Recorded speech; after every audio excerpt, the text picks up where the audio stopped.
Hey guys, Ernie here and welcome to the Paleo Hiker MD channel. Today we continue down that very un-paleo path, tasting all 24 of the current US military MREs. On the face, this is a staple almost everyone should enjoy, spaghetti, beef, and sauce, so stay tuned and let's check it out. Thanks for watching.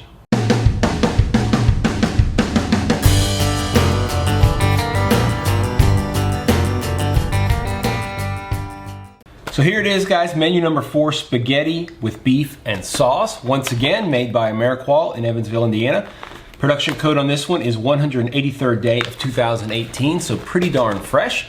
This, of course, is the peelable seal, which so far of the 3 that I've tasted, I've only been able to peel the seal once. The other one's not so luck. Let's see how this one goes. 5 minutes later. Okay, seriously, if any of y'all know like a secret to peeling the seal, let me know. Otherwise, we're going with scissors. And there it is. Familiar looking packing. We've got our FRH on the bottom and our main on the top, it looks. So let's open this up.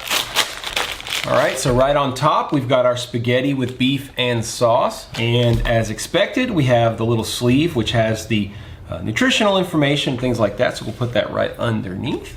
Save our accessory packet here for a second. We've got multi-grain snack bread, which is nice. I saw on some of the menus that it would be Italian style breadsticks. I'm kind of glad that we have this. All right, so osmotic cranberries, which basically are just dried cranberries, are I presume like craisins. Peanut butter, very nice. I'd be curious if this is the same peanut butter that was in our last menu. Okay, we've got a different drink this time. This is milk chocolate cocoa beverage powder, which I would assume is something like hot cocoa maybe, or just a beverage powder you drink cold. All right, very nice. Grape jelly, so that'll go with our peanut butter. Here we've got toaster pastry frosted brown sugar. Okay, so maybe like a Pop-Tart or something, I don't know. We've got our spoon, we've got our FRH. We do not have our beverage bag this time because this contains the amount that we need for this drink. We have a very minimal accessory pack. We've got toilet paper, salt, gum, beverage base, raspberry type in a little sleeve, and our moist towelette. That's what comes in menu number 3. As usual, we'll get the main meal heating in the FRH and we'll start plating everything else up on the tray. We'll open that up. Let's slide our meal in there. All right, so we're gonna fill this thing up. There we go.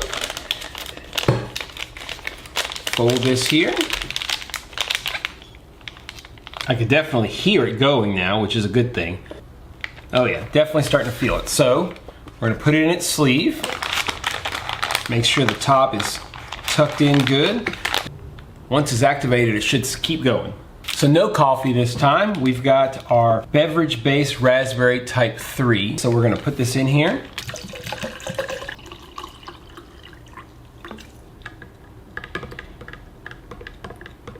Next, we'll take a look at this milk chocolate cocoa beverage powder, okay? Says to fill it up to this line right here. So 6 ounces of hot or cold water. We're gonna try it hot. Why not? We already got the cool, so let's try this hot. I think that's about it. I'm gonna put a smidge more, and that'll be it. Close this up. Yeah, that's what it looks like. And that's about 6 ounces. So once again, guys, we've got both of our drinks. We have our hot cocoa, basically, and our raspberry flavored drink. So let's get the rest of our stuff out on the tray while the main meal heats. All right, so we'll start with our cranberries. These should be basically like craisins, so let's take a look at those here. I'm not the biggest fan of the craisin. Let's see.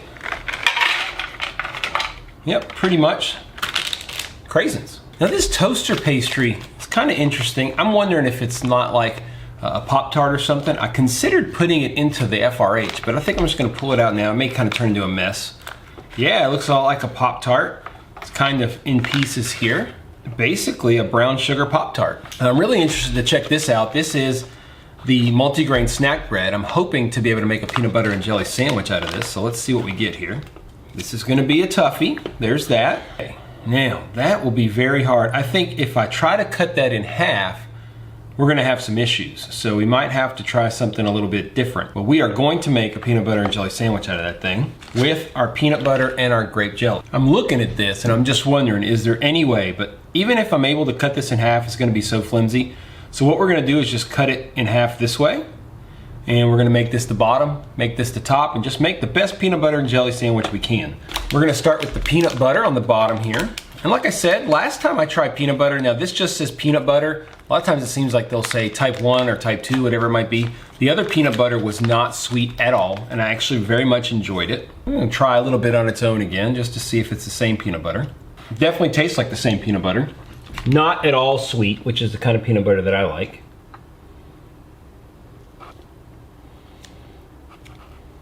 Need our grape jelly a little bit. This is less jelly than on the last one. But what classic, grape jelly and peanut butter. Oh yeah. This is gonna get messy, but that's just fine. If you guys watched the last video, you know how much I love peanut butter and jelly. We're just gonna smush this down. And there we go, peanut butter and jelly sandwich. Like I said, it's gonna be an utter mess, but we're going for it. So let's get out our main meal. Feels, I think, warm enough. And it's definitely hot, there's no doubt about that. I can feel the heat coming off this bottom. It's hard to keep my hand there. It's warm, but not crazy hot by any means. It's just fine with me. Like I said at the beginning, this should be a meal that's pretty familiar and accessible for everybody. Most people like spaghetti and meat sauce, so let's see what we got here. Little pieces of spaghetti, but doesn't look bad at all. There we go. Not bad, guys. All right, so a couple of new drinks to try this time. That's kind of exciting. We're gonna try our raspberry drink here. Yeah, that's good. That's really, really good. Tastes kind of like Crystal Light.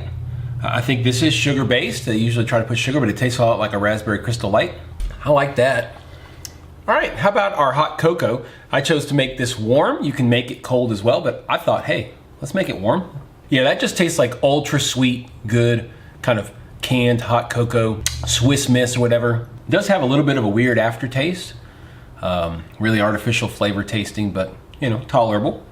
We'll start with what I'm least looking forward to, crazy. It's not that I have any problems with dried cranberries, it's just, I don't know, they're not my favorite flavor.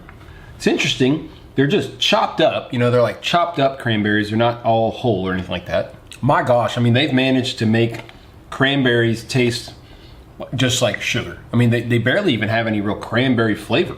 It's hard for me to describe. It's like eating fruit sugar. I mean, it's so sweet, which is okay, I guess. Not my favorite though. Now we're gonna try to eat this. This is gonna be a disaster, I think, from the beginning, because I'm just trying to force this peanut butter and jelly. Well, maybe it's kind of stabilized a little bit, you know, where I take a bite. Let me do one thing. I'm gonna try to take just a little piece of the bread here. Okay, y'all can see it. See if it's any good. All right, let's give it a try here. Maybe I overfilled it a little bit. Oh, I'm gonna need a little bit of that raspberry after that. Oh no, we're getting a little bit of infiltration here. Infiltration on the spaghetti.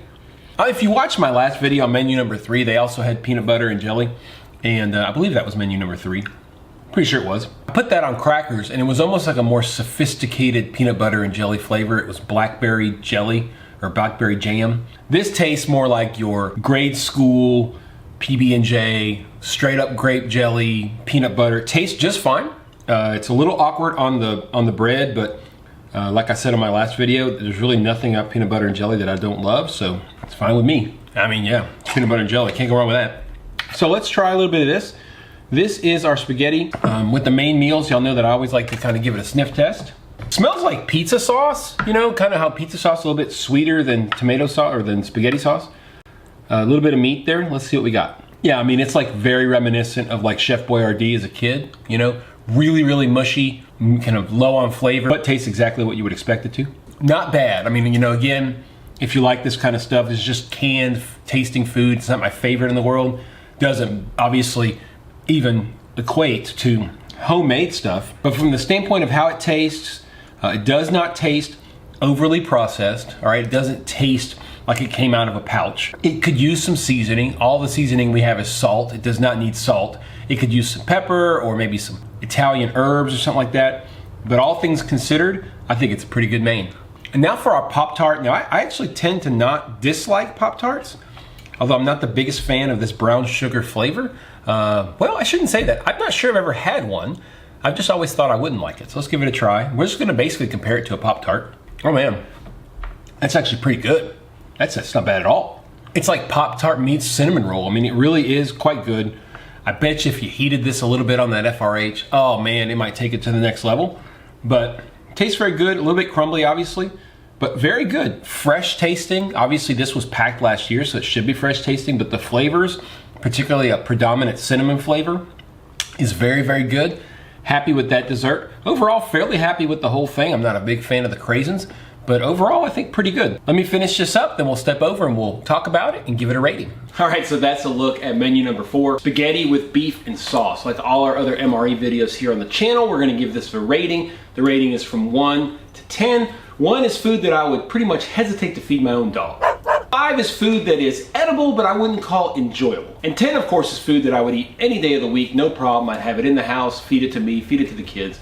No issues whatsoever. We did not have coffee this time. Instead, we had the cocoa beverage base powder. I made it hot, and I did think it was quite good. It had a little bit of a weird aftertaste, and that's gonna knock down, maybe down to a 7. Really kind of in between for me as far as something that is just, I can tolerate it, to something that's good. If it didn't have that weird aftertaste, it definitely would have been excellent. Maybe they added some kind of electrolytes or something funny to it that made it taste a little funny, but tolerable. A welcome change to the coffee, nice and sweet, which is good, so we'll give it a 7. The raspberry beverage powder was very, very good. I thought it was excellent. I'd give it a 9. The other thing that I like about it is that it's pretty strongly flavored. It was very sweet with the 20 ounces or so of water that I put, so I think you could probably break it up into 2 12 or 16 ounce servings and really, really make it watered down, which wouldn't be a sweet that I like, but give you more flexibility, more variability through the day as you drink your water instead of just having to drink plain water. The osmotic cranberries, again, we'll start with the fact that I'm not a big fan of the craisin, but when I've eaten craisins, they taste like sweeter, naturally dehydrated cranberries. They're just sweet from that. These tasted sweet. I mean, like almost sickeningly sweet. I'm gonna give them a 6. I mean, they're not great. They're just like sugar. If you're needing some energy, they're wonderful. The flavor's kind of iffy, so I'm not a big fan of that. We'll give them a 6. Now the bread on itself is kind of interesting. I think you could do a lot of things with it. I would guess they really are planning on you doing peanut butter and jelly. Maybe like an open face sandwich would have been smarter, just keeping it whole and spreading the peanut butter and the jelly on top. That would have worked just fine. The bread itself is very bland, but it is relatively soft and resembles bread. So the bread, will give it like a 7. The peanut butter itself is basically like last time. I thought it was really good. It was I give it a 9. I would eat it at the house without any problem. If it was in a jar and we picked it up at the supermarket, I wouldn't think anything about it. The grape jelly, not so much. I think it was really kind of cheap tasting. It was just really sugary and didn't have a lot of great flavor. I'll give that a 7. Put it all together though, and you make yourself a peanut butter and jelly sandwich. Normally I'd give it a little higher. Last time I gave peanut butter and jelly a 10, but the blackberry jam really elevated the situation. Grape jelly kind of brought it down this time, so I'm gonna give the whole concept of the peanut butter and jelly sandwich an 8. Once again, there's really never anything wrong with peanut butter and jelly. The main course, well, that's a little interesting. Again, I can't go into these meals thinking it's gonna taste homemade. That's just unreasonable. This is emergency food and rations that people eat out in the field and designed for that. They're designed to last for a long time. And looking at it that way, I thought this meal was actually pretty good. Sometimes in the past, you'd eat some of those Chef Boyardee, like mini ravioli, for example, and they just have a little hint of a dog foodie flavor. Not what I'm going for. This didn't have that at all. It was actually pretty good. Tasted like really, really well-cooked spaghetti in a kind of a pizza saucy situation with some meat that was very, very soft, but nothing about it tasted over-processed. Nothing about it tasted off-putting. I think we're gonna give it a 7, kind of middle-of-the-road score. It's not just tolerable, it's not great, it's right in the middle. Something that if I was out in the field and I was handed menu number 4, I wouldn't be too disappointed. Last, we'll look at the pastry, which is a brown sugar-based pastry with a little frosting on top. Basically, it's a Pop-Tart, and it was actually pretty good. You always worry some of this stuff will get a little bit stale over time, and of course, this is a really fresh box of rations, so I wonder if it was 3 or 4 years old, if you would see a difference, but I can't complain during this one. The flavor profile is kind of like a cinnamon roll, which many people like. Sometimes you get some of the fruit-based ones, people don't like it as much. Maybe the fruit also doesn't stay as good in a ration that they're wanting to last longer, I don't know. I mean, there's nothing wrong with a Pop-Tart. If this showed up at breakfast at camp or at a hotel or something, I wouldn't think twice about it. We're gonna give the Pop-Tart a 9. So once again, looking at this overall, if I got this meal out in the field, I'd be pretty okay with the spaghetti. I'd be super excited about the peanut butter and jelly, the cranberries, but you do get hot chocolate and some really nice raspberry-based beverage. Kind of top that off with a Pop-Tart, that's not so bad. I've been giving a lot of 7s lately. I'm gonna give this meal an 8. I compare it to some of the other meals that I gave 7s to, and I think just its variability is quite good. So menu number 4, spaghetti with beef and sauce, gets an 8. Thanks once again for watching our MRE reviews. This is number 4, of course, in the series of 24 current MREs. This is as of 2019. These boxes were dated 2018 for production, so they're all pretty fresh. If you like this video, make sure you check out the playlist where it includes all 24. I'm in the middle of them right now, but of course at the end of it, they'll have all 24 of these videos, and you can check out all the menus. As of now, of course, this is number 4, so you can go back and check out the prior 3. If you like this video, guys, do me a favor. Hit the thumbs up down below. Really helps the channels grow. That's how we grow, just getting likes and comments, so do that for me. If you want to make sure you watch all the MRE videos, as well as watch all my other content, I got all kinds of great stuff, guys. Just check out my main channel. Hit the subscription button, and if you want to absolutely make sure you never miss a video, click the ding dong bell, and you'll be the first to know. As always, guys, I appreciate all the support. The channel continues to grow. It's really exciting. Stay tuned for more videos here on Paleo Hiker MD.